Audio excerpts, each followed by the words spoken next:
Écoutez, bonjour, bienvenue à ce troisième jour de e-marketing Paris.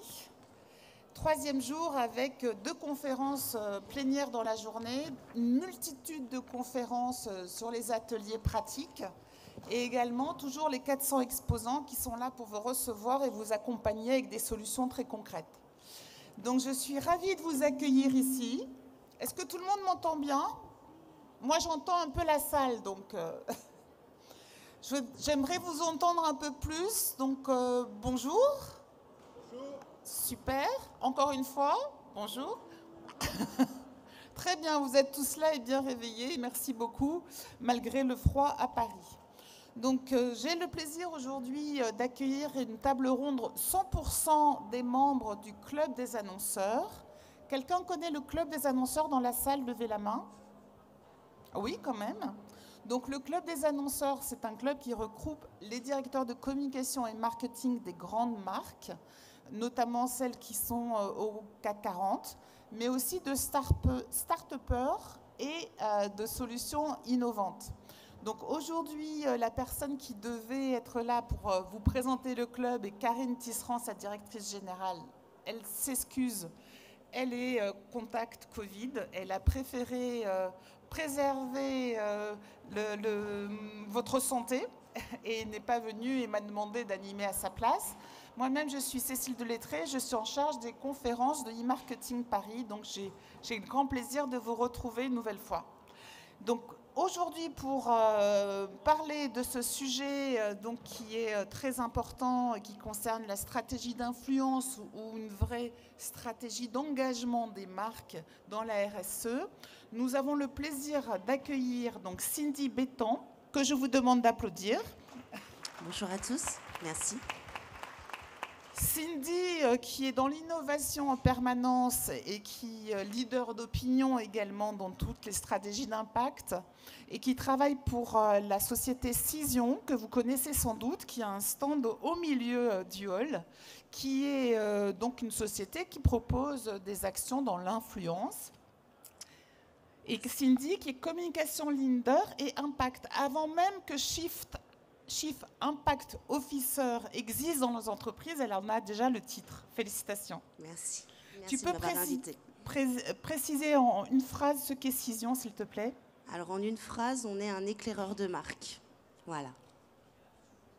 Alors en 2 phrases, non, on juste un peu plus de détails. Non, on est spécialiste pour donner de la visibilité aux marques à travers des solutions d'influence et de relations médias. Et spécialiste aussi de veille et d'intelligence média pour vous donner le contexte de votre marque et la situation de votre réputation. Et c'est une société qui a été créée aux États-Unis?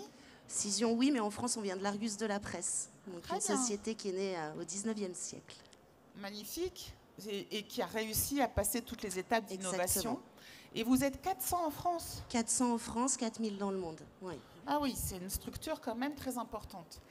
Et j'ai le plaisir également d'accueillir Orange. Alors Orange n'est plus à présenter. Quentin Delobel, par contre, tout le monde ne te connaît pas encore dans la salle. Tu es directeur communication et création de Orange. Peux-tu nous en dire un petit peu plus? Oui, enfin, je pense que c'est assez clair, mais en l'occurrence, ma spécialité, c'est la publicité, donc la création, les médias et la communication en point de vente. Voilà. Donc c'est toi qui t'occupes des boutiques Orange, par exemple, de la communication dans les boutiques De Orange? ce qu'on raconte dans les boutiques, ouais. Et combien y en a-t-il en France? 550. Ah oui, quand même. 550, c'est quand même effectivement un beau lieu d'amplification des messages. Absolument. Géraud Rabani, qui était trésorier du Club des annonceurs, je ne sais plus si tu l'es encore ou pas. Plus, pour le bénéfice du Club des annonceurs.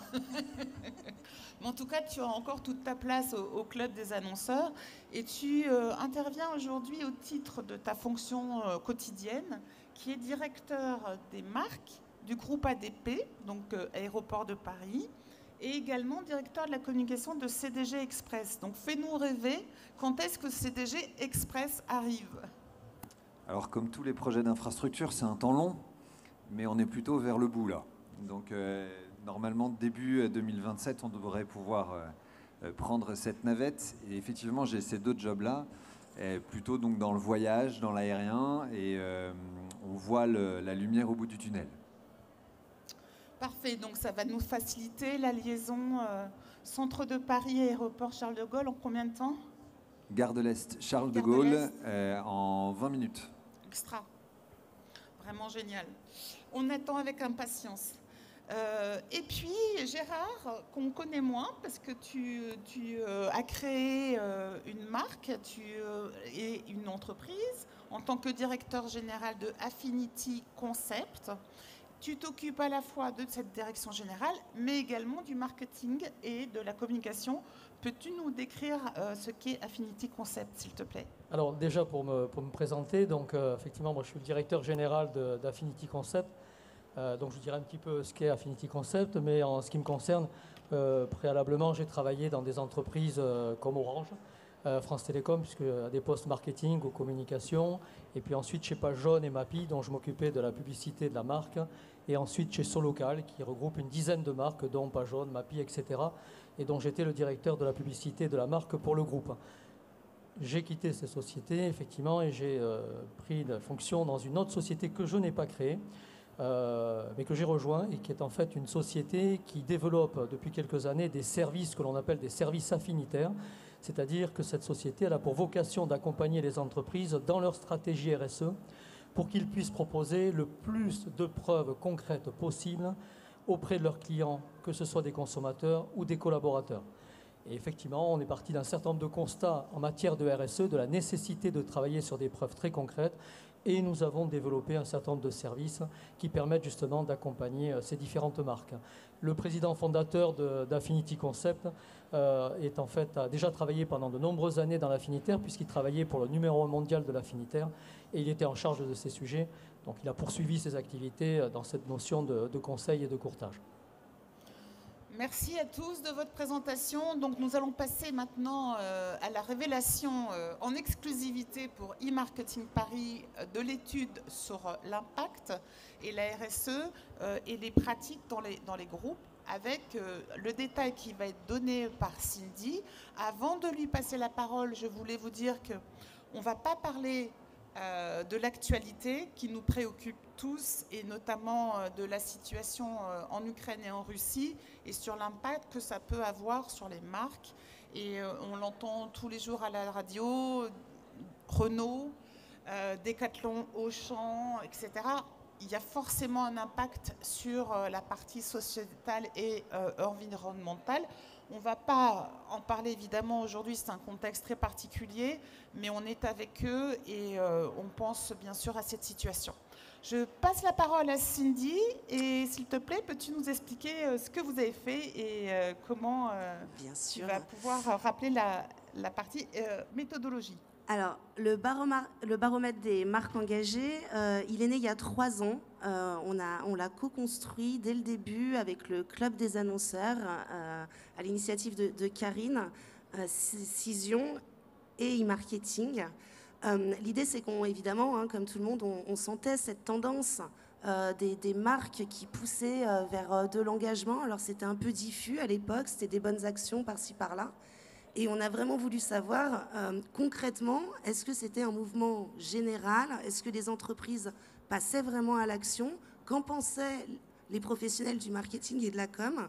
Est-ce que c'était quelque chose qui les enthousiasmait? Est-ce que c'était quelque chose qui les frustrait? Étaient-ils bridés? Donc c'est toutes ces questions qu'on a voulu poser. Donc je vais vous le décrypter, mais quelques chiffres pour engager le débat. Et vous pourrez le découvrir complètement dans un livre blanc que vous pourrez retrouver. Donc il interroge 507 professionnels du marketing et de la communication sur un périmètre France, en tout cas pour cette année. Donc pour vous poser un petit peu le contexte, les premiers chiffres du baromètre montrent déjà le changement de monde dans lequel on est, puisque il a été donc fait cette année en février, il a été fait l'année dernière en pleine pandémie en février 2021, et puis il a commencé en pré-crise avant, donc on voit certaines évolutions. Et en tout cas aujourd'hui, 97% d'entre nous, puisque c'est vous qui avez été interrogés, on est unanime. Une marque se doit aujourd'hui de porter des engagements sociétaux et environnementaux. Donc ça, c'est quelque chose qui est certain, et ça va même plus loin.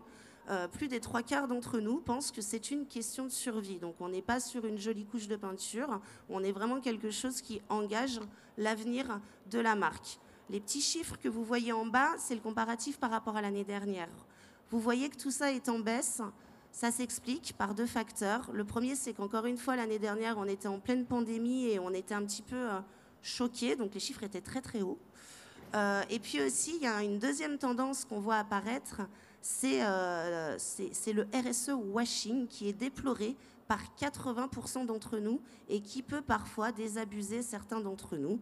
Donc 80% pensent qu'il y a beaucoup trop de RSE washing aujourd'hui de la part des marques. Au niveau des entreprises, est-ce qu'on est vraiment passé à l'action? Eh bien oui, à 63%. Donc il y a encore du chemin, mais ça avance. Ce sujet a déjà donné lieu à des actions concrètes. Là encore, vous voyez une baisse, toujours liée au choc de la pandémie, mais surtout, quand on lit l'étude, ce qui est plus intéressant, à une maturité de la part des professionnels du marketing sur ces sujets, qui se croyaient engagés il y a un an, puis finalement qui se disent qu'ils ne sont pas allés assez loin. Donc ils sont plus exigeants et ils ont relevé le curseur de l'engagement. Et on a toujours 10% de sociétés autour duquel le sujet n'est pas un sujet, qui n'en parlent même pas.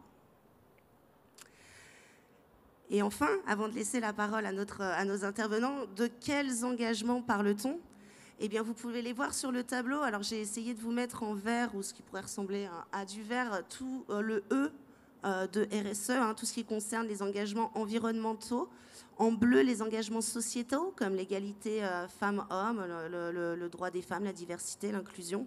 Et puis en orange, le bien-être des salariés. Donc, vous voyez que les entreprises sont sur tous les fronts, s'engagent sur beaucoup de choses.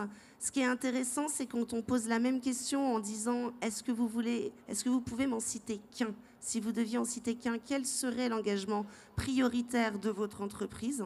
Alors là, c'est le bien-être des salariés qui arrive devant, et suivi de la réduction de l'empreinte carbone, des pratiques écologiques internes, bref, du E. Donc en France, l'environnement, les engagements environnementaux supplantent largement les environnements sociétaux. Donc c'est un constat qu'on a pu avoir en tout cas cette année, et je ne sais pas si ça étonnera nos participants. Je pense qu'on peut en parler effectivement parce que la planète est au cœur aussi de toutes les préoccupations. Quels sont ton avis et ta réaction, Géraud? Est-ce que c'est bien une question de survie selon toi, de s'intéresser à la RSE? Alors, c'est sûr que moi, c'est un chiffre qui m'a beaucoup parlé. Donc, je m'occupe des marques du groupe ADP, qui est le leader mondial des aéroports.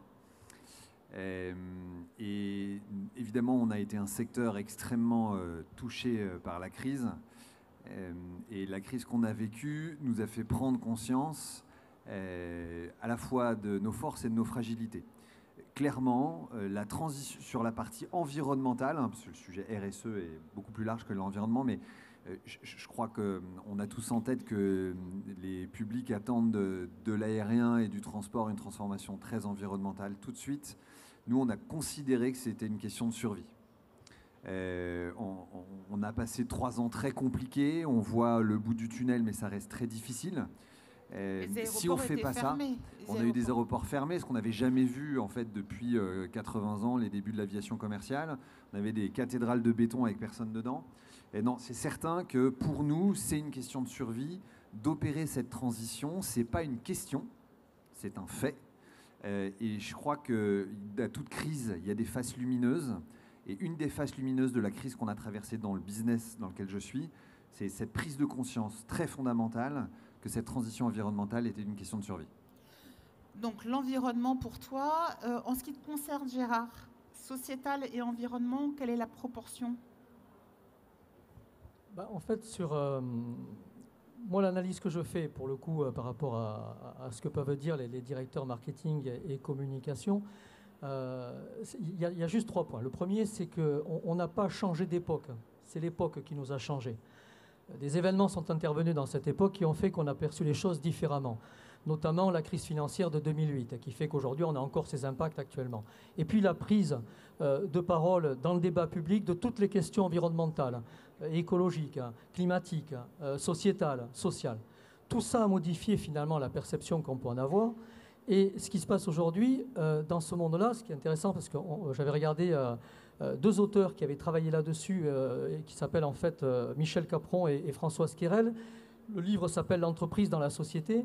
Eux établissent que le changement qui est intervenu, en tout cas, c'est tout simplement la redevabilité des entreprises dans la société. Tout d'un coup, les entreprises sont redevables vis-à-vis de la société, ce qui a changé fondamentalement le rôle qu'elles pouvaient avoir, la place qu'elles pouvaient occuper, et donc il y a une prise de conscience, pas forcément volontaire, mais nécessaire à un moment donné dans un environnement comme celui-là. Et ce qui vient avec, et qu'ils expliquent très bien, c'est de dire que désormais les entreprises doivent recueillir une acceptabilité sociale qui fonde leur légitimité à exercer leur activité. En termes clairs, si elles n'ont pas l'assentiment des parties prenantes, elles ne peuvent pas continuer à exister.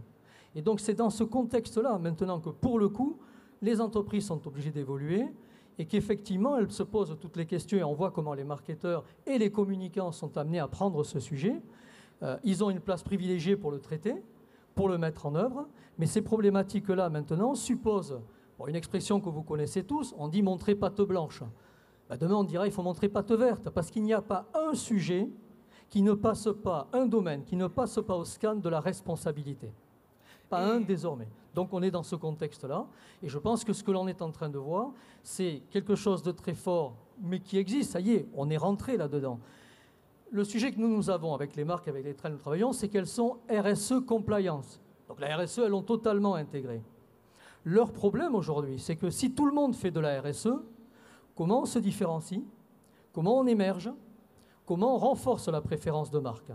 Et ça, c'est le problème qu'elles peuvent avoir désormais, sans compter la question du bashing qu'on va sûrement, et du washing qu'on va sûrement évoquer un peu plus tard. Oui, on va en parler, mais ce que je voulais apporter aussi comme vision, c'est qu'il y a une référence mondiale maintenant qui sont les objectifs de développement durable. Les 17 objectifs, le numéro 2 par exemple, c'est la lutte contre la faim.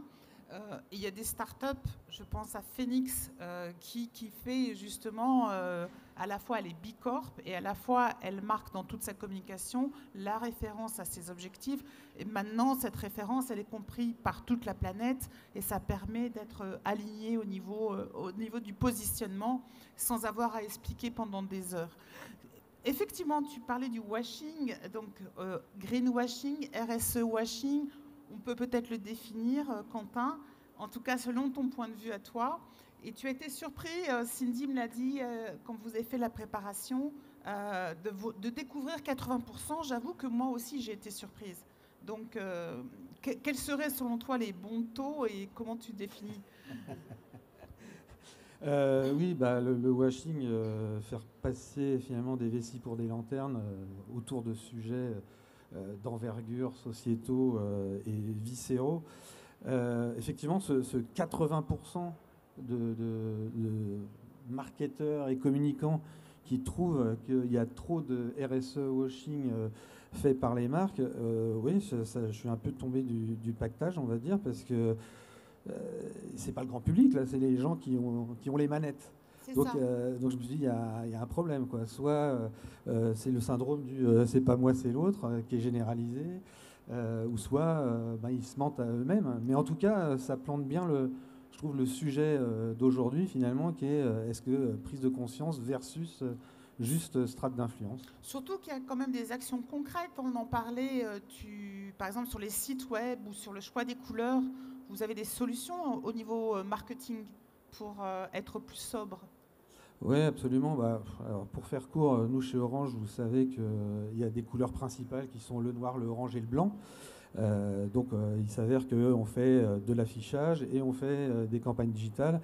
Typiquement, sur un même sujet, je vais traiter l'affichage en fond blanc, moins d'encre, etc. et le digital en fond noir, parce que moins de lumière, moins d'énergie consommée, etc. De même qu'on a un logo spécifique pour le digital qui a été aussi étudié pour consommer moins d'énergie. Donc il y a des petites choses comme ça. Oui, c'est ça. Puis pareil, quand on lance un site internet, on ne lance pas des vidéos tout de suite parce que ça consomme beaucoup plus de cloud et de data. Et pour continuer avec toi, Quentin, en ce qui concerne l'engagement, quelles sont, par exemple, pour toi, les hiérarchies chez Orange ?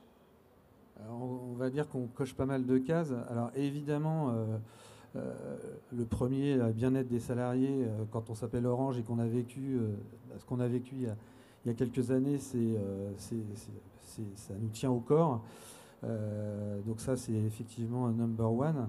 La réduction de l'empreinte carbone, c'est aussi hyper important. Le secteur des télécoms a pris un engagement d'être net zéro carbone à l'horizon 2040 et nous on a fait 2050 pardon, et nous on a fait le pari et on a pris l'engagement avec Orange d'y parvenir 10 ans avant. Donc c'est vous dire l'importance que ça revêt pour le groupe. Il y a une autre chose aussi, alors là, plus globalement concernant la responsabilité, c'est qu'on a une raison d'être qui est d'être l'acteur de confiance qui va donner à chacune et chacun les clés d'un monde numérique responsable. Donc vous voyez que la notion de responsabilité, elle fait partie intégrante de cette raison d'être et que cette raison d'être, dans le cadre de la loi Pacte, on l'a intégrée dans les statuts de l'entreprise. Donc on va dire que là, ce n'est pas des engagements qu'on a pris à la légère. Oui, tout à fait. C'est déjà une démarche d'entreprise globale avec cette raison d'être. Géraud, une réaction sur les 10 ou... Gérard, plutôt. Une réaction sur tes 10 ou 11%. C'est vrai que Gérard, en plus, tous les deux... On va y arriver. J'ai juste une lettre de différence. Donc, oui. Gérard, qu'en est-il? C'est quoi? Tu peux nous rappeler ce que c'est que ce chiffre dans l'étude? De ce que moi j'ai compris de l'étude, c'est que vous avez 11% des directeurs marketing et communication qui considèrent que les sujets de RSE ne sont pas... Alors, je ne sais pas si eux le considèrent, mais en tout cas, dans leur entreprise, ça n'est pas un sujet, c'est même pas en réflexion. Bon, voilà. Donc au moins, le constat est assez clair. Et c'est la même proportion depuis 3 ans. Ça fait 3 ans que c'est 10%. C'est peut-être les mêmes. Mais ils n'ont pas encore changé d'avis sur le sujet. C'est un sujet difficile parce qu'en fait, les causes elles peuvent être multiples. Donc ils ne sont pas rentrés dans le détail, on n'a pas d'éléments qui permettent de comprendre quelles ont été les motivations qui ont pu amener à penser cela. Moi, je pense qu'il ne faut pas leur jeter la pierre. Même s'ils n'ont pas encore pris conscience de quelque chose qui paraît pour le moins essentiel, il vaut mieux leur tendre la main. Pourquoi? Parce qu'on risque de constater dans les années futures un grand déclassement des entreprises qui n'auront pas fait de la stratégie RSE la pierre angulaire de leur développement. Et si ça n'est pas leur pierre angulaire, ça sera leur pierre d'achoppement. Donc clairement, elles vont se retrouver déclassées parce qu'une entreprise qui n'aura pas amené sa responsabilité sera une entreprise qui ne sera plus considérée. Donc de ce point de vue-là, aujourd'hui, on peut penser qu'effectivement, ce n'est pas un sujet d'actualité, sauf que l'actualité risque de les rattraper, voire même de les dépasser. Et en plus, il y a une vraie demande à la fois, on l'a vu tout à l'heure, des employés, mais aussi des clients qui poussent et qui peuvent ne pas hésiter aussi à faire du greenwashing si l'entreprise ne respecte pas ça. On voit très bien au niveau de la vente à l'international, les suppliers, les fournisseurs qui doivent respecter. Chez toi, Géraud, est-ce que cette hiérarchie d'engagement, tu la retrouves ou pas? Je la retrouve à 100%. Si je reprends alors, tout est souhaitable. Ce qui est certain quand on est dans des organisations complexes, c'est qu'on est obligé de prioriser. Donc il faut avoir un plan global. Dans un aéroport ou dans des solutions de transport, la dimension du carbone, elle est fondamentale. Donc ça, c'est sûr qu'on la retrouve. Nous, on y travaille énormément, on y travaille de manière industrielle et pas seulement en sujet d'influence. Et sur le bien-être des salariés, on vient de vivre 2 ans et demi extrêmement difficiles et c'est certain que ces objectifs, on les atteindra que si on est aligné collectivement dans l'entreprise. C'est bien joli de donner des objectifs, mais si on n'est pas mobilisé collectivement autour de ces objectifs-là, c'est assez difficile d'imaginer qu'on y arrivera. Donc je trouve que cette hiérarchie collaborateur carbone, en tout cas en ce qui concerne la catégorie dans laquelle je suis, elle est très claire. Merci, on va passer donc à la deuxième partie des enseignements. Alors justement, ça parlait de motivation, je pense que c'est le moment de se dire, du coup, pourquoi les entreprises s'engagent et justement, qu'est-ce qui les motive? Bon, la slide vous le montre. Elle est peut-être un petit peu coupée, alors je vais vous la décrire.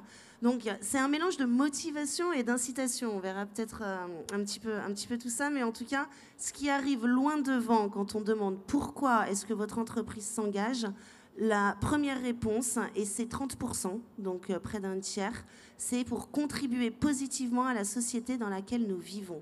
Donc on a là affaire quand même à une motivation complètement désintéressée, une motivation qui est peut-être liée aussi au sens qu'on veut donner justement à son entreprise et à son métier. Donc ça, c'est intéressant de voir que ça arrive en premier. Rapidement après, et finalement très proche, les autres motivations qui arrivent, c'est le cadre légal qui arrive second à 19%, et les nouvelles réglementations incitatives, l'urgence climatique, et ensuite, et on en a parlé, finalement la marque employeur est motivée, fidéliser ses salariés, valoriser sa marque employeur, et suivi de quelque chose qu'on connaît très bien, nous, en tant que communicants et marketeurs, inspirer la confiance aux consommateurs et puis développer son image de marque et sa réputation. Donc, toutes les planètes s'alignent. En fait, on n'a que des bonnes raisons, finalement, de s'engager, et c'est ce qui fait que, justement, sûrement, le mouvement prend de l'ampleur. En tout cas, quels que soient ces objectifs, qu'ils soient marketing ou qu'ils soient sur l'impact environnemental, qu'ils soient sur sa marque employeur, c'est très compliqué pour les marques d'arriver à déterminer un ROE, Return on Engagement.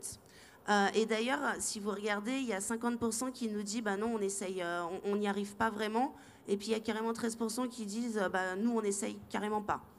Il y en a 8% qui arrivent à mesurer vraiment l'impact de sa stratégie d'engagement. Et ce qui est marrant, c'est que malgré le fait qu'ils nous disent on n'arrive pas à la mesurer, il y en a 77% qui intuitivement nous disent ah oui, mais travailler sa stratégie RSE, ça contribue à la performance marketing. Donc on a là affaire à un paradoxe, on n'arrive pas trop à mesurer ce que ça donne, mais en revanche, on sent que le marché aime. Et puis, pour finir sur ce côté mesure, je trouvais ça intéressant de montrer qu'il y a des indicateurs ESG, ces indicateurs extra-financiers qui permettent aux sociétés de mesurer justement les résultats de l'engagement, qui commencent à s'imposer, qui commencent à devenir un peu la norme dans les sociétés.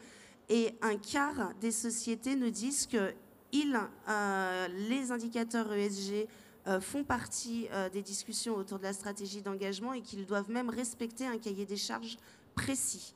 25% qui connaissent, mais bon, c'est pas très formalisé, et puis 31% qui ne connaissent pas encore les indicateurs ESG.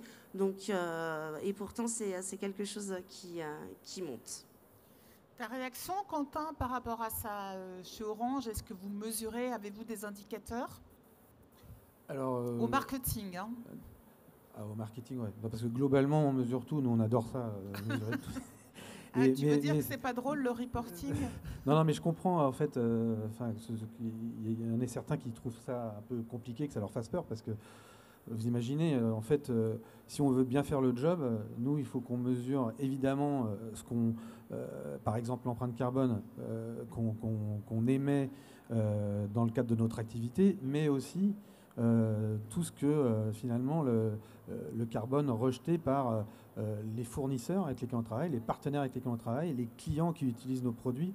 Donc, c'est de la vraie ingénierie en fait de faire tous ces calculs-là.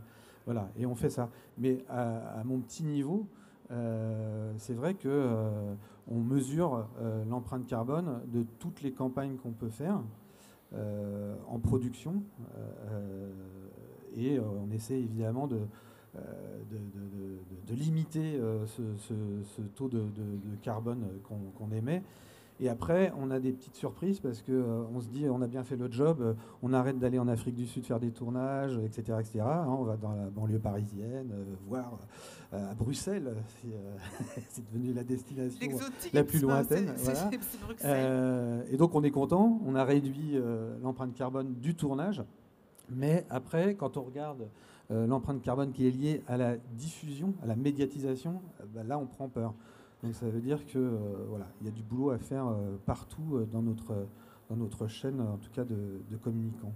Merci beaucoup pour ta transparence, parce qu'effectivement, personne n'est parfait. Mais en tout cas, on essaie tous de faire. Et vous avez déjà beaucoup d'expérience à votre niveau, mais c'est très instructif, je pense, pour les personnes qui sont dans la salle. N'hésitez pas à poser les questions. Et Monsieur Tablette, je ne vois pas arriver les questions pour l'instant. Si vous pouvez nous les envoyer, ce serait bien. Ah, il y en a au 0 ? Ok. Ça vous intéresse pas? Allez-y, posez des questions. Je sais que c'est brillant et que Cindy vous donne plein d'informations, mais n'hésitez pas à profiter de la présence sur scène de ces grandes marques et de leurs responsables. Gérard, donc, est-ce que tu penses que les indicateurs marketing, la transparence, ça peut être un levier de différenciation sur la satisfaction client, par exemple, ou le bien-être des salariés? Je vais revenir sur ce point, mais je voudrais quand même revenir sur une question précédente, parce qu'on a eu l'occasion d'en parler. On a évoqué les engagements et on a évoqué les motivations, les incitations, etc. Dans les engagements, il y a toute une liste d'engagements qui ont été cités par les directeurs marketing et communication. Je voudrais mettre en parallèle et un peu en miroir les études que nous faisons auprès du grand public, donc auprès des Français, où sur ces questions d'engagement, les réponses qu'ils peuvent avoir ne sont pas forcément les mêmes que celles qu'on a en entreprise. Et je pense que ça doit nous interpeller parce que potentiellement, il peut y avoir une trop grande différence aujourd'hui entre les attentes qu'ils ont et qu'ils vont avoir de plus en plus et ce que nous sommes en train de mettre en place avec le temps long que ça nécessite pour pouvoir faire. Quand on leur pose la question, qu'est-ce que c'est qu'une entreprise engagée et responsable ? Les scores que nous avons sont extrêmement intéressants, on dépasse les 90%, et ils ne nous disent pas prioritairement c'est pour sauver la planète, bien qu'ils y pensent et qu'ils le souhaitent autant que vous et moi. Mais ce qu'ils attendent à plus de 90%, c'est une marque engagée à leur côté, au quotidien, et qui leur apporte des bénéfices concrets dans les bons et les moins bons moments de leur vie. Donc, la réalité qu'ils nous disent d'une certaine manière, c'est qu'une marque engagée et une responsable, c'est une marque qui s'engage auprès d'eux directement et dont ils voient le bénéfice de ces engagements. Et ça, je crois que c'est important de l'avoir en tête. Pourquoi ? Parce que quand on pousse un peu plus les questions, le premier engagement qu'ils attendent, ce n'est pas la préservation de la planète, c'est la préservation de leur pouvoir d'achat. Alors si vous vous replacez dans le contexte actuel, de la présidence, tu veux dire, de la campagne présidentielle. Alors, pas que de la campagne, mais du contexte extérieur géopolitique avec l'Ukraine, avec les problèmes d'énergie, avec le problème des matières premières, etc. Et avec l'inflation, vous allez voir tout d'un coup que là où on nous parle de choc de civilisation, pour certains, on est déjà dans un choc des aspirations, qui ne sont pas les mêmes, mais on va rentrer dans un choc des préoccupations. Et ces préoccupations, elles seront bien plus importantes dans la vie quotidienne que pour d'autres sujets. Et ce qui est intéressant, c'est Influencia ce matin qui a sorti un article. Je cite juste peut-être les auteurs si je l'ai là. Ils ne m'en voudront pas si je ne les cite pas. Et on qui est très clair. L'article de toute on peut façon. retrouver, puisqu'il est sorti aujourd'hui, c'est Véronique Langlois et Xavier Charpentier. Et il titre quoi ? La responsabilité des marques au risque de l'inflation. En fait, le risque que nous avons, quels que soient les engagements que nous voudrions prendre, c'est tout simplement qu'aujourd'hui, dans une situation bien plus difficile de vie quotidienne, eh bien, on se pose la question de savoir s'il est utile d'être engagé et responsable si on n'arrive pas à finir la fin de mois. Et il peut y avoir un vrai décrochage entre notre volonté de responsabilité et la réalité de cette responsabilité que l'on voudrait bien exercer si on n'en a plus les moyens. D'où, alors ça c'était finalement, ça rejoint en tout cas la réflexion que nous avons eue chez Affinity depuis quelques années, c'est de considérer que le premier des engagements, c'est celui qu'on a pour ses consommateurs et ses collaborateurs. Et ça va être encore plus vrai aujourd'hui, où ils sont en attente d'aide, en cas de coup dur, en cas de difficulté, etc., et où ils vont souhaiter qu'on leur propose des services qui vont les aider à passer ces épreuves-là. Et je crois véritablement qu'aujourd'hui, si on n'intègre pas cet élément-là d'engagement, on passe à côté de quelque chose de fort, parce que justement, les autres vont passer en second. Et à un moment donné, si c'est une question de survie, comme on a parlé tout à l'heure, vous n'allez peut-être pas trop regarder effectivement du côté des envies, mais plutôt du côté des besoins et des impératifs. Donc, je crois que là, il y a aussi une opportunité, on peut le voir d'une manière un peu sombre, mais on peut aussi le voir d'une manière beaucoup plus intéressante pour les marques. c'est qu'elles se recentrent en matière d'engagement sur des choses concrètes dans la vie de leurs clients qui vont leur permettre d'aller mieux et de traverser des périodes de plus en plus difficiles. Et je peux vous dire que les scores que nous obtenons de satisfaction, de reconnaissance de l'engagement et de reconnaissance effectivement de la responsabilité sont extrêmement forts sur ces items-là. Donc, véritablement, il y a une opportunité. Quelque part, de toute façon, tu rappelles des fondamentaux du marketing qui est de mettre le client tout le temps au cœur des décisions. Et qu'effectivement, on peut avoir les plus grandes intentions du monde, il faut se rapprocher des attentes et des préoccupations. Ouais. Tu veux réagir, Quentin ? Oui. Parce qu'il faut aussi faire attention ce que certains appellent le green gap, c'est-à-dire la différence, voire la dissonance qui peut exister entre ce que les gens déclarent et ce qu'ils font vraiment.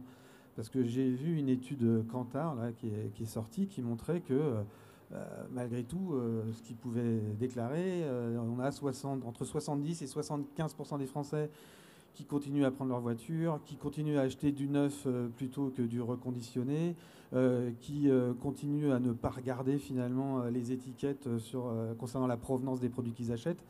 Donc ça, c'est un peu préoccupant quand même. Et en même temps, on a un rôle à jouer là-dedans, c'est-à-dire qu'il faut leur donner les moyens justement de pouvoir y arriver. Typiquement, on a mis en place, donc nous, j'ai parlé de tout ce qu'on faisait pour réduire l'empreinte carbone, etc. Mais ce qui est bien, c'est aussi de donner les moyens aux consommateurs de pouvoir participer finalement à ce grand élan. On a lancé un truc qui s'appelle le programme RE, qui comprend du recyclage, du reconditionné, de la reprise et de la réparation. Et typiquement, ça, c'est une façon de booster les ventes de téléphones reconditionnés plutôt que d'acheter du neuf et donc d'aller puiser dans les ressources naturelles. Faire réparer son téléphone, c'est pareil, c'est aussi assez vertueux. Donc voilà, donc je crois que c'est important de penser à ce que l'entreprise fait pour réduire son empreinte carbone, mais aussi à ce qu'elle met en place pour permettre aux consommateurs de le faire. C'est ça, c'est rester pragmatique. La stratégie RE est effectivement un très bon exemple et on a vu que ça fait le succès de Licorne aussi, qui sont peut-être vos concurrents, mais c'est très bien que vous arriviez souvent partenaires d'ailleurs. Partenaires comme Back Market ou autre. D'accord. Excuse-moi. Je savais que j'allais faire une gaffe. Alors pardon, je n'avais pas répondu à la question qui était sur les indicateurs. Je m'excuse parce que j'ai tellement très répondu bien. sur la précédente que celle-là, pour le coup, je l'ai zappée. Mais je vais quand même juste dire un mot, si tu es d'accord. Mais en 2 minutes, parce qu'il faut qu'on aille jusqu'à la fin. Juste un petit mot, pour faire très court sur les critères qu'on va appeler les critères ESG. Mes associés et moi, nous avons rencontré le président de BlackRock France, qui est Jean-François Cirelli, parce qu'il est intervenu sur une conférence du Club des annonceurs. Et on a discuté avec lui de ces fameux critères ESG. Lui nous expliquait qu'aujourd'hui, les investisseurs qui viennent chez lui demandent bien évidemment que les entreprises respectent ces critères. C'est 60% de son portefeuille. Et on lui demande d'accélérer de manière très conséquente justement sur ces critères ESG afin que la plupart des entreprises qu'il aura en portefeuille et sur lesquelles justement ces investisseurs vont venir respectent un certain nombre de critères. Donc la question de l'ESG, là aussi, d'un point de vue financier, c'est devenu évident. D'un point de vue des entreprises, c'est approprié par les directions générales et par les directeurs financiers. Maintenant, le travail qui reste à faire, c'est faire en sorte que dans toute l'entreprise, on comprenne bien que ces critères participent à la création d'une chaîne de valeur et qu'il est donc important qu'à chaque endroit, on puisse justifier, y compris avec des éléments financiers. Et donc ça, ce qui fait qu'effectivement, aujourd'hui, dans la logique de ces critères tels qu'on les présente maintenant, ils sont partie prenante. Et je pense qu'il n'y a pas une entreprise qui ne va pas être obligée de passer entre les fourches codines. Tout à fait, mais on va revenir à des choses très marketing et très concrètes et applicables dès demain quand les marketeurs qui sont dans la salle vont rentrer à leur bureau. Est-ce que tu peux nous parler de la transformation organisationnelle et qu'est-ce que vous avez noté dans l'étude ? Alors c'est là où il y a les plus grosses évolutions. Sur 2 ans, je vais vous donner quelques chiffres. Quand je vous dis que 64% des sociétés nous ont dit qu'elles s'engageaient, oui, mais la force de l'engagement est assez impressionnante puisque elles nous ont dit que plus de la moitié d'entre elles avaient fait évoluer jusqu'à leur stratégie de développement. Donc, changer leur périmètre, changer leur business model, changer leur territoire. Voilà, ça a vraiment impacté l'entreprise, mais très profondément. Donc ça, c'est important parce que ce n'est pas juste des petits engagements. Voilà, maintenant, nos cahiers sont en papier recyclé, quoi. Ça va loin. C'est toute la stratégie de l'entreprise qui est mise en cause. Le plus grand changement, ce sont les cellules dédiées à la RSE. Aujourd'hui, 59% des répondants nous ont dit qu'ils en avaient une. C'est plus 32 points en 2 ans. C'est énorme. Donc, l'entreprise s'organise autour de ce sujet RSE. Et du coup, on voit une montée en puissance incroyable de cette cellule RSE au sein des entreprises. Et une cellule qui est directement rattachée à la direction générale pour 65% d'entre elles. Et donc, on voit bien que là, on a affaire à un sujet qui devient stratégique, qui devient technique, financier, juridique, et qui peut dépasser parfois les compétences de nous, marketeurs et communication. Et d'ailleurs, nous, en tant que professionnels, on peut se dire qu'on est quelque part... pas en colère, mais en tout cas, on perd du terrain là-dessus et évidemment, on peut avoir l'air frustré parce qu'on porte le sujet depuis plus de 10 ans, mais peut-être qu'il faut qu'on se dise que justement, il a pris une telle ampleur que peut-être il faut le laisser à des gens qui gèrent le sujet mieux que nous. Et donc, on voit bien que il n'y a plus que 8% des cellules RSE qui sont à la tête, rattachées à la direction de la communication. Et du coup, on voit peut-être une guéguerre de chapelle qui, à mon sens, n'a pas lieu d'être, mais on verra. Mais 57% d'entre nous estiment que la direction RSE empiète parfois sur notre périmètre. Voilà. Et enfin, pour finir, sur nous, notre rôle en tant que marketeurs et de communicants, on leur a demandé, mais est-ce que vous pensez que vous avez suffisamment de pouvoir, légitimité, influence, budget pour faire évoluer les choses ? Eh bien, 53% nous disent « Oui, on a assez de pouvoir et de légitimité en interne pour faire bouger les choses en tant que marketeur, mais c'est en baisse de 9 points. » En revanche, on a toujours notre carte de l'influence qui reste à 64%, donc qui reste une de nos plus grandes forces. Et puis un budget aussi à la baisse, peut-être parce qu'attribué justement à ces cellules RSE, en tout cas, on n'est plus que 27% à juger que nous avons suffisamment de budget pour faire bouger les choses en interne en matière de RSE. Voilà. Peut-être qu'il faut se dire aussi que la RSE, c'est un sujet tellement important que toute l'entreprise s'en empare. C'est quand même une bonne chose, même s'il ne reste pas qu'au marketing. Géraud, toi, ça est organisé comment chez ADP CDG Express ? Alors, avant de vous partager comment on s'est organisé, moi, ces chiffres-là, je trouve qu'ils sont extrêmement éclairants sur une petite révolution qu'on est en train de vivre dans nos métiers. Donc, il y a des communicants, il y a des marketeurs. On pourrait se dire, si on lit la première slide, en fait, les boîtes ont dit aux marketeurs, aux communicants, écoutez, maintenant, ça devient un sujet sérieux. Vous avez bien fait joujou, maintenant, on récupère le sujet. En fait, je pense que ce n'est pas du tout ça qui se joue. La réalité, c'est que c'est une excellente nouvelle pour nos entreprises. Les directions générales ont compris à quel point ces sujets-là étaient clés pour leur survie, je peux en témoigner, mais clés pour leur développement, clés pour répondre aux attentes des consommateurs et des audiences. Ce qu'ils disent, c'est maintenant, ça va être un sujet de CAPEX, combien on investit. Ça va être un sujet d'orga pour les boîtes, ça va être un sujet de produit, quel produit on développe. Et donc forcément, les communicants et les marketeurs ne peuvent pas être les seuls à piloter ça. Et donc je crois que le déplacement qui est en train de se faire, c'est un déplacement de l'intérêt des sujets RSE dans la stratégie, piloté par les directions générales ou des organisations dédiées, et où les communicants et les marketeurs que nous sommes, tous collectivement ici, nous allons récupérer le fondement de notre métier sur le sujet. Le fondement de notre métier sur le sujet, c'est quoi ? C'est pas d'inventer des stratégies RSE ou de transformation des investissements CAPEX, c'est pas notre job, mais c'est de créer de l'influence sur le sujet. On aura, en gros, si je le dis simplement, on a peut-être un peu moins de pouvoir sur le sujet, mais par contre, on va refaire notre job qui est de créer de l'influence, faire de la pédagogie, de la transfo interne, du message clair et net au bon moment, au bon endroit pour nos audiences. Et je pense que c'est une excellente nouvelle. Ouais, c'est très bien d'avoir recadré, effectivement. Donc, on est en plus dans un message positif et optimiste, ce que j'adore dans cette période, personnellement. Quentin, une réaction ? En fait, Cindy l'a un peu évoqué, mais je trouve ça un peu un peu futile, inutile, c'est querelle de clocher, quoi. Ouais. L'important, c'est de se bouger. Donc, voilà. Excusez-moi, mais voilà, on a l'impression qu'on regarde le truc brûler. Il y a un seau pour deux et on se dit, c'est toi, c'est moi. Non, voilà. Faut y aller. Après, il y a des endroits où ça se passe bien, où les équipes RSE et communication sont en parfaite synergie. Et ça, c'est vrai que c'est l'idéal. Donc, voilà. Et comme on dit, green is the new black.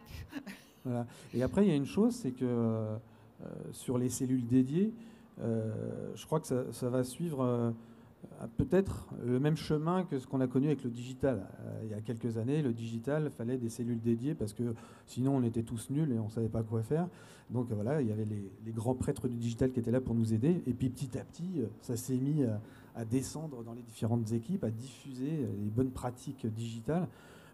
Moi, je me dis que peut-être que la RSE, ça va suivre le même chemin. Et je pense que d'ailleurs, ce serait plutôt une bonne chose, que chacun se sente investi du sujet. Et donc, elles disparaîtront à terme. Pardon ? Elles disparaîtront à terme. Oui, voilà. Ce serait une bonne nouvelle. En ce qui te concerne, Gérard, et toi qui as une certaine expertise RSE, donc qu'est-ce que tu conseillerais aux personnes qui sont dans la salle de mettre en place ? Je ne suis pas sûr qu'on puisse faire du conseil. En tout cas, ce que je sais, c'est que moi, j'ai travaillé pendant une vingtaine d'années dans des entreprises qui ont dû faire leur transformation digitale. Et je fais le constat que, logiquement, la transformation RSE va suivre le même chemin que la transformation digitale. À une différence près, c'est que dans le premier cas, la transformation digitale, c'est l'outil qui a amené à changer les comportements et les attitudes. Dans le deuxième cas, c'est plutôt les attitudes et les comportements qui vont changer nos outils et nos moyens d'action. Et donc aujourd'hui, cette RSE, elle est aidée par un élément très fort qui s'appelle la loi Pacte. La loi Pacte 2019, elle oblige les entreprises à définir une raison d'être. Et elle permet de devenir une entreprise à mission. Autant vous dire qu'avec ce type d'exigence, vous êtes plus près des directions générales que des directions transversales. Donc de fait, ça va être vraisemblablement au plus haut niveau que ces sujets vont se prendre, et ils se prennent en tant que tels. Et ensuite, ils se diffusent dans les directions transversales. L'autre point, je ne voudrais pas plagier, on est en milieu politique en ce moment, mais il y a quelqu'un qui a dit il y a quelques années, vous n'avez pas le monopole du cœur. 1974, VGE contre François Mitterrand, deuxième tour des élections présidentielles. En entreprise aujourd'hui, personne n'a le monopole de la morale et de l'éthique. Donc le sujet de la RSE appartient à chacun. Tout le monde doit se l'approprier au même titre que le digital. Et le mode projet, c'est généralement un bon mode de fonctionnement pour mobiliser des équipes, pour faire en sorte qu'on fait avancer les projets et pour éviter un certain nombre effectivement de freins et de risques. On a une question de la salle.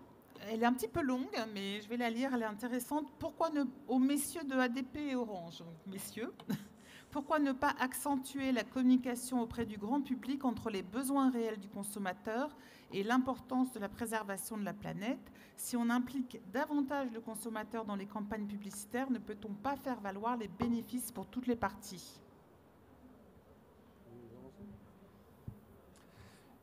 Alors, Quentin, il pilote une marque qui est vraiment B2C, qui parle aux consommateurs toute la journée à la télé, sur tous les médias. Nous, on est un aéroport, donc on parle un peu moins en télé, vous ne nous voyez pas en télé. Par contre, on parle beaucoup dans notre média principal, qui est l'aéroport. C'est une excellente question. Comment est-ce qu'on réduit ce green gap ? Il y a une première manière de faire qui me semble assez efficace. Nous, on a beaucoup cherché les 18 derniers mois ce qu'on pouvait raconter. Est-ce qu'on était audible ? Il y a eu un moment où on ne l'était pas, hein, soyons clairs, on commence à l'être un peu. Notre manière de réduire un peu ce green gap, c'est juste dans le parcours, de dire très simplement ce que l'on fait pour se transformer et que cette transformation, elle est aussi au bénéfice des passagers. Hein, et que quand on prend un billet d'avion aujourd'hui, on kiffe voyager. Et en même temps, on a cette culpabilité de « je vais émettre du CO2, est-ce que c'est vraiment bien ce que je fais ?» etc. Et on vit tous avec ce paradoxe, hein, je vous rassure. Et donc, dans le parcours à l'aéroport, on raconte un peu la transformation qu'on fait. Aujourd'hui, à Orly, 80% de notre énergie, c'est de la géothermie. On va chercher de l'eau chaude qui chauffe l'aéroport et on remet l'eau derrière. On crame 0 CO2. Et donc ça, on le raconte. Et on le raconte de manière très simple. Probablement qu'une des meilleures manières de partager avec nos audiences sur ces sujets-là, c'est une pédagogie très simple et très transparente. qui est appuyer sur la preuve. Ça, c'est un premier élément de réponse. Eh bien, voilà, c'est ce que j'allais dire. J'allais dire qu'avant de parler, il faut prouver. Je le disais, il faut donner au conso les moyens lui-même de participer à cet élan, dont j'ai parlé du programme RE, hein, je vais pas revenir dessus. Et ensuite, on en parle. Enfin, je veux dire, alors typiquement, nous, on a un site qui s'appelle Bien Vivre le Digital, sur lequel, justement, on recense un peu toutes les initiatives qu'on prend, et puis pour donner des clés de compréhension aussi aux gens. Typiquement, préférer, s'il a le choix, utiliser un réseau Wi-Fi plutôt que la 5G ou la 4G. Enfin, c'est des petites choses comme ça, mais des petites gouttes d'eau qui peuvent finalement faire de bons fleuves pour la RSE. C'est comme moins consommer de gaz russe en baissant de 2 degrés son radiateur et en mettant 2 laines polaires. C'est pratique aussi. Géraud, tu parlais de pédagogie justement. Quelle attitude il faut prendre sur la pédagogie ? C'est sorcier ou pas ? Pour revenir à ma marotte de tout à l'heure, en fait, on est en train de revenir à une des essences de nos métiers de marketeur et de communication grâce à ces sujets-là. Je crois évidemment beaucoup à la vertu de la preuve dans ces sujets-là pour éviter la cosmétique ou les mauvais côtés d'habillage ou de washing. La preuve est fondamentale. Il y a aussi des questions de tonalité et de levier. Probablement que les grandes promesses émotionnelles sont pas les bonnes tonalités. Nous, ce qui a marché la dernière année, on a fait pas mal de petits formats, des C'est pas sorcier, de la preuve, expliqué avec beaucoup de pédagogie. Et là, pour le coup, les communicants, les marketeurs et leurs talents, ils ont énormément d'efficacité en utilisant leurs techniques pour raconter de manière très simple, simplifier le complexe. Moi, je viens d'un milieu très industriel. On passe notre temps à simplifier des processus industriels et à les raconter. Et en termes d'engagement, en social media, en notoriété, on voit à quel point ce sont ces tonalités-là qui fonctionnent le mieux aujourd'hui. Simplicité, preuve, un peu à la mode, c'est pas sorcier, ça marche très bien. Alors là, moi, pour le coup, je suis pas tout à fait d'accord. Voilà, c'est bon ça. Intéressant, un autre point de vue. Non, mais je suis d'accord sur le fait, évidemment, que c'est bien d'être très didactique, mais pas seulement parce qu'on risque d'être chiant, voire donneur de leçons. Non, mais c'est vrai, on s'en est rendu compte. Vous avez sûrement vu, enfin si j'en crois en tout cas les chiffres que je vois, moi, des tests qu'on peut faire sur nos pubs télé. Notre film avec le petit téléphone Fisher-Price, voilà, donc il y a une histoire finalement très très émotionnelle, voilà, mais qui fait un parallèle finalement entre ce qu'on peut faire en matière de recyclage de téléphone et cette notion de transmission aussi entre les générations. Je pense que si on n'était pas rentré par cette clé-là, donc très émotionnelle, on n'aurait pas eu derrière les résultats qu'on a eus, parce que l'idée c'est effectivement de jouer de l'émotion, mais ensuite de donner les clés pour passer à l'acte. Voilà. Donc je pense en fait que c'est hyper complémentaire. Un autre avis, Gérard ? Enfin, moi, non, je suis tout à fait d'accord avec ce qui a été dit. Finalement, il n'y a pas de RSE, il n'y a que des preuves de RSE. Bon, donc, je crois qu'on est tous d'accord que c'est absolument nécessaire. Et c'est vrai, après, le débat entre émotionnel et puis preuves concrètes, on peut toujours l'avoir, mais on aura toujours besoin des deux, et les deux sont indispensables. En revanche, peut-être le point sur lequel moi je voudrais revenir, en fait, c'est que, encore une fois, il faut rester dans un domaine très concret de preuves vis-à-vis des utilisateurs, des consommateurs et des collaborateurs. Et il y a un point que je n'ai pas beaucoup évoqué, mais qui est tout aussi essentiel, les collaborateurs. Dans toutes les études que nous menons, quand on parle d'engagement et quand on parle de responsabilité, les Français, pour la plupart, notent extrêmement bien les entreprises qui prennent soin de leurs collaborateurs et qui vont les accompagner dans les moments difficiles, lorsqu'ils ont des besoins, etc. Donc là aussi, c'est un levier supplémentaire extrêmement intéressant parce que les recruteurs ont un peu plus de mal dans un contexte où on a changé, confinement, télétravail, éloignement géographique, aspirations différentes, etc. Donc il faut pouvoir séduire, il faut pouvoir donner envie. Et justement, lorsqu'on arrive vis-à-vis des collaborateurs à proposer un certain nombre de services d'accompagnement qui sont vraiment perçus comme de vrais bénéfices, eh bien ça joue aussi son rôle. Donc cette notion, ce que je voudrais simplement dire, parce que c'est peut-être le message que moi je voudrais faire passer, c'est que cette notion de responsabilité, elle est extrêmement large. Et aujourd'hui, je pense qu'il y a des pans de responsabilité que nous n'allons pas voir, que nous ne travaillons pas et que nous pourrions travailler beaucoup mieux. Et celui qui concerne en tout cas les collaborateurs et les consommateurs est un pan qui n'est pas énormément utilisé encore, parce qu'on est encore dans des choses très aspirationnelles, dans des grands idéaux, etc. Alors que là, il y a un domaine dans lequel on va pouvoir aller, et on va pouvoir y aller d'autant plus que ça va devenir encore plus nécessaire dans le contexte dans lequel on est. Il y a un mouvement bottom-up de toute façon où c'est les collaborateurs qui poussent aussi les marques à s'engager et à se transformer. Et également les clients. Cindy, tu l'as noté. D'ailleurs, je voulais juste préciser que si la com perd du terrain au niveau de la RSE, bon, évidemment, la DG en gagne, on a vu pourquoi, mais la direction des ressources humaines gagne des points aussi. Donc, et notamment celle qui s'intéresse précisément au bien-être des employés. Puis il y a autre chose en vous entendant parler. Alors, je n'ai pas les chiffres là, c'est dans l'étude, mais un gros changement en 2 ans, c'est sur le fait qu'on communique sur ces engagements. Parce qu'en 2020, quand on disait, mais faut-il communiquer sur ces engagements, ils disaient, ah, non, une grosse peur du bashing, dont on s'est libéré aujourd'hui. On est d'accord, quoi qu'on fasse, le bashing est inévitable, mais c'est pas grave, j'y vais. Voilà, et ça c'est la tendance est très forte. C'est plutôt qui ne communique pas sur ses engagements.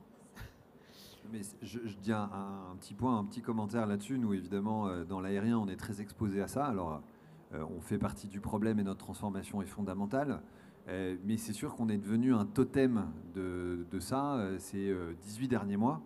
Et effectivement, aujourd'hui, on assume que de toute façon, dans nos prises de parole, alors on fait de notre mieux, on le dit, et voilà, il y a haters gonna hate, quoi. À un moment, voilà, ça.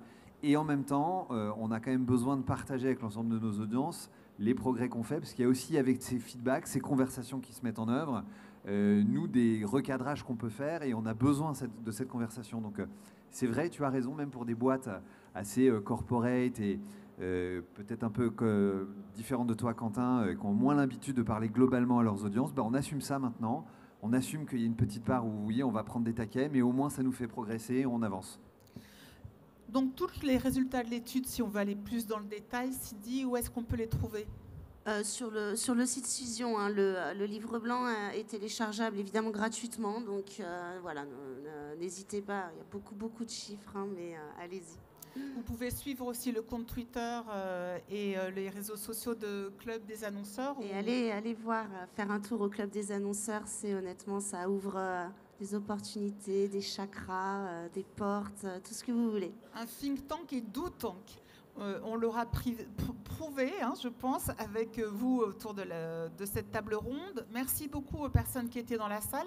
Si vous voulez étudier davantage ce sujet, vous pouvez revoir en replay sur le compte YouTube de e-marketing Paris. Également la conférence qui a eu lieu le 29 mars après-midi sur For Good, où nous avions Café Joyeux pour l'inclusion, Histoire française pour la production en France et Humanava, Arnaud Collery pour la partie sociétale et humaine-centrique, comme on dit en bon anglais. Et je vous invite vraiment à le revoir avec l'animatrice de thegood.fr. Cet après-midi, nous avons une super table ronde et je vous donne rendez-vous ici à 15h15 sur les communautés et l'événementiel, tout ce qui a changé avec le Covid. Et on aura les témoignages de Lavinia, Deezer, également Monoprix et Oceanoponix. Donc rendez-vous tout à l'heure et je vous demande d'applaudir nos speakers. Merci beaucoup. Hein.